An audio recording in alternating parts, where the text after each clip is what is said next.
আমরা সংগঠন যখন করেছি, আমাদের সংগঠন ছিল, আমাদের মূল লক্ষ্য ছিল সুবিধা বঞ্চিত পথ শিশুদের নিয়ে আমরা কাজ করব, তাদের অধিকার প্রতিষ্ঠা আমরা রক্ষায় আমরা কাজ করব। কিন্তু আমরা কাজ করতে করতে ধাপে ধাপে যখন আমাদের মাথায় আসলো যে আমরা যদি বাঁচতে না পারি তাহলে তো আমাদের অধিকার পাওয়ার কোনো কথাই নাই।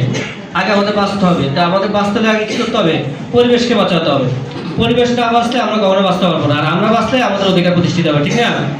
তাহলে আমরা যদি বাঁচতে চাই আমাদেরকে কাকে বাঁচাতে হবে? আগে কাকে বাঁচাতে হবে? পরিবেশকে। কিন্তু আমরা তো সেই পরিবেশ যেটা আমাদের দৈনন্দিন জীবনে, যেটা আমাদের সামগ্রিক জীবনে, যেটা আমাদের ভবিষ্যৎ জীবনে, বর্তমান জীবনে, অতীত বর্তমান প্রত্যেকটা জীবনে আমাদের পরিবেশটা একদম সম্পূর্ণভাবে সম্পৃক্ত। মোস্ট ইম্পর্টেন্ট একটা বিষয় হলো যে পরিবেশ। কিন্তু আজকে আমরা এই বিষয়টাকে আমরা একটা ব্যাখ্যা হিসাবে আমরা দেখছি।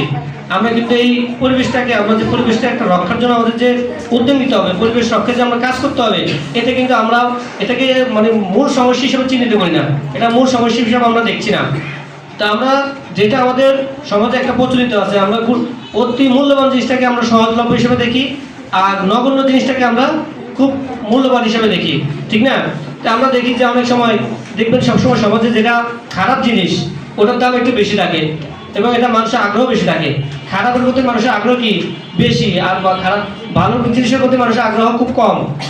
এটা তোমরা নিজেরা দেখবা যে আসলে কতটা খারাপের জায়গায় আমরা আছি। কিন্তু আমরা যে পরিবেশটি আমরা যদি বাঁচতে চাই, আমরা যদি তোমাদের যে ভবিষ্যৎ, তোমরা যে শিক্ষার্থী, তোমাদের কিন্তু এখন থেকে যদি তোমরা সচেতন না হও, এখন থেকে যদি আগামী বিশ্বকে এই জলবায়ু প্রভাব মোকাবেলায় যদি তোমরা ভূমিকা না রাখো, তাহলে কিন্তু এই বিশ্বকে বাঁচানো খুব কঠিন হয়ে যাবে। আমরা দেখেছি যে জলবায়ু কিছুদিন আগে যে জাতিসংঘে সম্ভবত ব্রাজিলে যে জলবায়ু সম্মেলন হয়েছে, কপ সম্মেলন 30, অথচ এই কপ সম্মেলনে কিন্তু কোটি কোটি টাকা বাজেট হচ্ছে জলবায়ু প্রভাবের জন্য।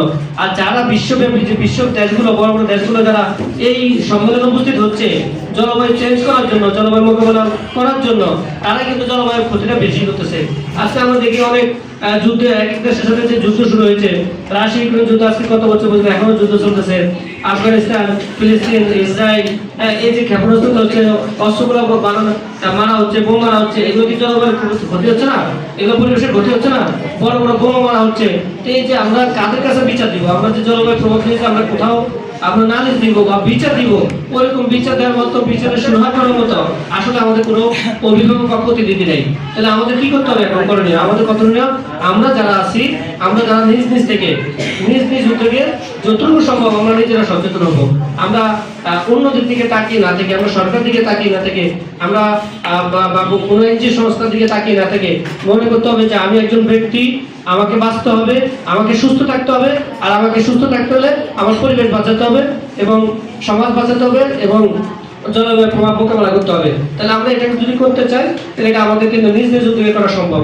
আজকে আমরা এখানে যে স্কুল আমরা এখানে বসেছি, এখানে যদি আমরা নিজেরা লেখাপড়া করে দেখা যায় কাগজ বিভিন্ন রকমের ময়লা আবর্জনা করে এখানে ফেলে রাখি, তাহলে এইটার সমস্যা কি আমরা হব না কারা হবে? সরকার হবে?